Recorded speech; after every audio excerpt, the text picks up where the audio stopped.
Baik, selamat pagi Tribuners. Pagi ini kita sedang berada di RSUD Haji Marsidi Jujono, Kabupaten Belitung, dalam rangka pelepasan jenazah COVID, yaitu dari unsur tenaga medis, yaitu Dokter Joko. Ini merupakan tenaga medis pertama meninggal dunia setelah terpapar COVID. Dokter Joko juga merupakan kepala puskesmas Perawas.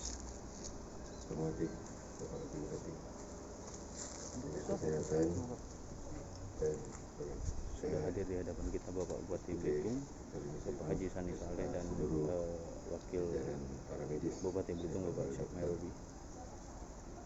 Hari ini kita berduka cita salah satu dari tenaga kesehatan kita selama ini berjuang untuk memerangi COVID ini. Namun salah satu dari kita, Joko Ardianto, dia gugur dalam perperangan ini. Itu ya, kita berduka cita sama pemerintah Kabupaten Belitung, juga atas nama masyarakat Belitung, terus juga secara pribadi. Kali ini kita merasakan kita, semoga almarhum beliau diterima di sisi Tuhan sebagai amal bakti beliau selama ini. Dan kami juga pada keluarga ini ucapkan juga pada sekaligus terima kasih kepada beliau yang telah selama ini berjuang dan mengabdi kepada masyarakat Belitung, ya, berjuang memerangi COVID ini hingga beliau gugur pada hari ini. Dan keluarga harus tabah menjalaninya. Inilah saya ingat lagu yang dinyanyikan Ibit Ade, anugerah dan bencana adalah suatu hendaknya, dan kita harus tabah menjalaninya. Ini ya, wabah COVID ini ya, kita orientasi ke sana lah, karena saat sekarang ini banyak media-media sosial yang belum mengacaukan pemikiran kita, tapi kita yakini karena ini mendunia, ini suatu wabah, jadi suatu bencana bagi dunia. Oleh itu mungkin kita dalam hal ini tabah bukan berarti berdiam diri, sama kita seluruhnya, ya, tidak hanya tenaga medis yang ini, tapi yang paling utama seluruhlah kita semua, apalagi kami di jajaran pemerintah yang kata orang tuh ya, semenjak COVID ini tidur tak nyenyak, makan tak kenyang juga. Bagaimana kita harapkan sadar masyarakat dalam hal berjuang itu. Kami rasa ini jadi kami ucapkan selamat jalan Dr. Joko, selamat beristirahat, dan terima kasih. Baik, bisa diinformasikan bahwa Dokter Joko Firdiansah merupakan tenaga medis yang pertama meninggal ataupun gugur saat terpapar COVID-19 di Belitung. Beliau merupakan kepala puskesmas Desa Perawas, dan saat ini Bupati Belitung secara langsung melepas jenazah untuk dimakamkan. Selanjutnya kita akan mengikuti prosesi pelepasan jenazah kepada seluruh petugas kamar jenazah untuk mempersiapkan jenazah untuk dimasukkan ke dalam ambulan dan akan segera kita berangkatkan ke tempat pemakaman.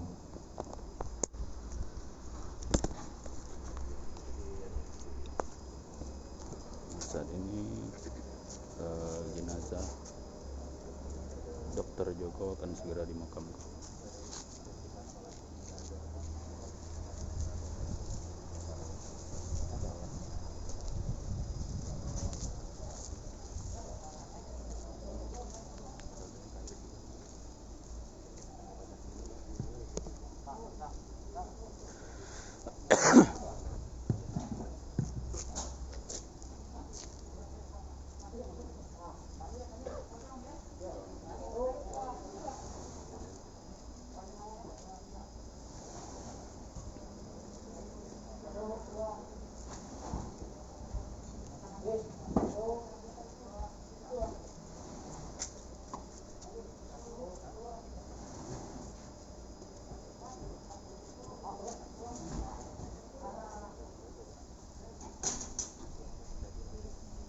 Saat ini petugas. Pak, izin Pak wawancara. Pak, kalau Bapak melihat Dr. Joko ini seperti apa Pak? Beliau ini betul-betul dalam menjalankan tugas ya, sebagai seorang dokter betul-betul luar biasa saya, karena ya saya tahu beliau juga praktek ya, jauh dari Subang Pati itu kan. Banyak pasien-pasien beliau datang ke sana dan semua dari pasien-pasien itu sekarang ini mendengar gugurnya beliau berduka cita. Inilah pengabdian beliau selama ini ya, terutama ya dalam hal melaksanakan tugas sehari-hari ya, sangat-sangat luar biasa pengabdian beliau. Saya belum pernah mendengar adanya ya hal buruk ya tentang beliau ya. Tentang beliau, baik di dalam tugasnya beliau di sana maupun dalam beliau bahkan begitu sosialnya. Begitu sosialnya, bahkan saya ada informasi racikan obat untuk pasien pun beliau sendiri. Nah, ini satu hal untuk mungkin dari segi secara ekonomis agar masyarakat ini mampu membeli obat. Nah, ini suatu hal ya, kenangan beliau lah, seorang dokter. Nah, ini ya kita mungkin juga sisi lain ya, anggaplah ini juga suatu ya, musibah ya bagi beliau, dan katakanlah kita kembali ke yang berkuasa kalau memang sudah punya kita kan, karena beliau kan seorang dokter ya, seorang dokter secara otomatis, apalagi memang selama ini sudah turut habis-habisan bertempur persoalan COVID ini. Nah, tapi itulah juga ya, di sisi lain dokter setidaknya ya dijaga secara medis beliau tahu persis, tapi itulah mungkin sudah kehendak yang kuasa apapun upaya kita. Oleh itulah kita berharap sudah berupaya pun masih ikan ini kan sudah berusaha, apalagi kita yang selama ini ya mohon. Jadi ini kembalilah salah satu hal juga untuk masyarakat kita sadar, jangankan hanya kita awam medis, orang medis sendiri yang selama ini pun masih terpapar, padahal mereka sudah melakukan secara prokes yang profesinya menjalankan segala protokol kesehatan sebagaimana kan sudah sangat-sangat luar biasa, lebih daripada apa yang mungkin dari kita. Tapi jadi jangan ada masyarakat mendapat informasi yang tidak jelas, tidak, karena ini dari pemerintah jajaran sudah menyampaikan adalah ini suatu wabah ini ya mendunia ya, dan tolong menyadari ya, jadi risikonya itulah pada masyarakat. Pak, jadi kita kan banyak nih tenaga medis yang saat ini juga terpapar nih, khususnya di rumah sakit. Nah, itu perlindungan seperti apa nanti dorongan dari pemerintah daerah Pak, agar mereka mendapat rasa aman lah dalam menangani kasus COVID? Sebenarnya sih kalau secara medis mungkin Pak Indra ya sebagai tenaga medis untuk pelayanan mereka ini ya sudah apa namanya maksimal lah dari segi pengamanan medis, proteksi segala macam ya. Nah, tetapi itulah sekali lagi juga karena ini barang yang tidak terlihat. Nah, ini barang yang tidak terlihat ini ya upaya apapun kita kadang-kadang juga ya sudah ini. Oleh sebab itulah mungkin ada hal-hal yang lain ya kalau ya Bisa di luar juga kan. Ya, bisa juga mereka kena di luar ya dalam hal ini. Nah, itulah sekarang kita juga untuk sekarang ini juga kita di kantor-kantor sudah ada juga namanya untuk segera juga di kantor-kantor ini penataan. Mungkin sekarang sudah zamannya IT ya. Kita kan lebih banyak pelayanan administrasi. Mungkin dari rumah ke rumah ini yang kita dapat banyak. Kalau mungkin di kantor hanya menyerahkan hasil kerjaannya. Ini yang kita harapkan untuk akan kita mulai segera mungkin karena wabah ini nampaknya bukan mungkin hari mungkin turun tapi akhir-akhir ini itu makin naik terus. Nah, oleh sebab itu juga kepada masyarakat kita menghimbau lah, tolonglah ya, itu kan betul-betul menyadari karena masih saya lihat masih banyak itu selebaran orang-orang yang tidak menggunakan prokes ya. Sudahlah selebaran tidak menggunakan prokes juga. Nah, ini kan salah ibaratnya mereka ini memang menantang gitu. Tolong jangan sampai merebak lagi ya. Pak dokter, tenaga medis yang terpapar sekarang ada berapa, Pak? Tadi kita ada 10 orang lagi malam. Jadi totalnya berapa? 43 orang.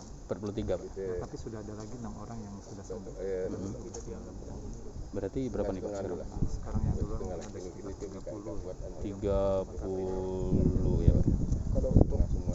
Dengan ada Kapasitas ruang isolasi sekarang ada CDE, kemudian sekarang sudah 60 pasien, tinggal tersisa 10. Nah, karena memang sudah banyak yang terpapar, kami mengambil kebijakan kembali sekarang. Tenaga medis itu akan diperbanyak di ruangan isolasi, sehingga risikonya adalah kita akan mengurangi pelayanan di bangsalan non COVID. Sekarang ini kan ada 2 bangsal. Nah, ini rencananya kami akan mengurangi lagi 1 bangsal. Jadi hanya ada nanti servik khusus untuk penanganan yang non COVID. itu berapa bed itu, Sir? 24 bed. 24 bed. Ya, kita fullkan per 24 bed. Berarti hari ini dibuka yang baru ya? Kemungkinan bukan yang baru. Maksudnya kita akan mengurangi protokol kesehatan tenaga kesehatan yang ada di ruang berangan untuk mensuplai di ruangan isolasi baru karena memang pasiennya itu sudah full dan itu tidak bisa hanya 2-3 orang. Jadi minimal 3 orang yang jaga di dalam. 24 jam. Mereka akan berotasi. 24 jam. Itu kan butuh banyak sekali tenaga. Berarti dengan sekarang kan tenaga medis yang masih bisa memberi pelayanan ini berapa banyak nih, Dok?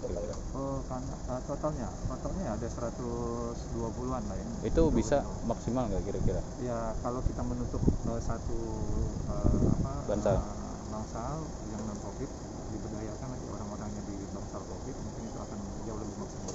Karena pasien sekarang itu sangat membutuhkan perhatian oleh tenaga medis di dalam karena banyak yang sesak, yang butuh pertolongan oksigen, obat-obatan harus dikontrol gitu, pemakaian. Itu tenaga medis kita 24 jam apa masih sip-sipan per 8 jam? Ya, sip-sipan, maksudnya 24 jam itu sip-sipan. Ganti. Paling lama sekitar berapa jam, Dok? 24 jam. Di dalam itu mereka paling 4 jam hanya boleh. 4 jam nanti harus tukaran. Kan 4 jam sekali masalah. Misalnya manajemen nanti supaya nggak kelelahan.